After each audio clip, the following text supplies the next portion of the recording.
అందువల్ల రాజ్యాంగం అంతా స్టడీ చేసి ఆ పాయింట్స్, అధికారులకి ఉండే పవర్సు, ఈ మంత్రులకు ఉండే పవర్సు, వీటి మీద బాగా స్టడీ చేసి తీసాడు. కోర్స్ నచ్చడం నచ్చకపోవడం వేరే విషయం, కానీ వర్క్ అయితే బాగా జరిగింది. అయితే మళ్ళీ తన సినిమాలకే ప్యారలల్గా ఈ సినిమా ఉండడం కొంచెం మనకి బాధ అనిపిస్తుంది. అయ్యో, శంకర్ పని అయిపోయింది, అందువల్ల ఇంకా తన సినిమాల్లో హిట్ అయిన పాయింట్లు మళ్ళీ మళ్ళీ తీసుకుంటున్నాడు అనిపిస్తుంది. ఫర్ ఎగ్జాంపుల్, ప్రేమికుల్లో ముకాబలా ఎప్పుడూ అసలు గ్రీన్ మ్యాట్ అన్నది లేని కాలంలో శరీరం కనిపించకుండా టోపీ, షూస్ తోటి డ్యాన్స్ చూపించాడు శంకర్.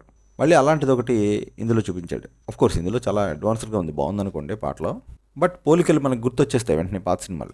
అలాగే ర్యాప్ సాంగ్ ర్యాప్ అని ఏదో పెట్టాడు, అది కూడా పేటా ర్యాప్ అని ప్రేమికుడు గుర్తొస్తుంది. ఇక వేలికి వ్యాధి వచ్చినట్టు ఒకటి చూపించాడు అందరికీ, అది చాలా చిరాగా ఉంటుంది అనుకోండి చూడడానికి. గ్రాఫిక్స్ అది ఆ మనిషి అవయవాలని ఏదో పాడైపోయినట్టు గ్రాఫిక్స్తో చూపించడం ఎప్పుడు కూడా చాలా ఇబ్బందిగా ఉంటుంది స్క్రీన్ మీద.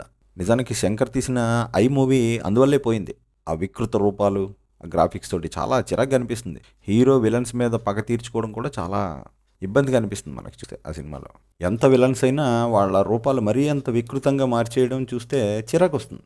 అలాంటిదే సీన్ పెట్టాడు ఇందులో కూడా ఆ వేళ్ళకి.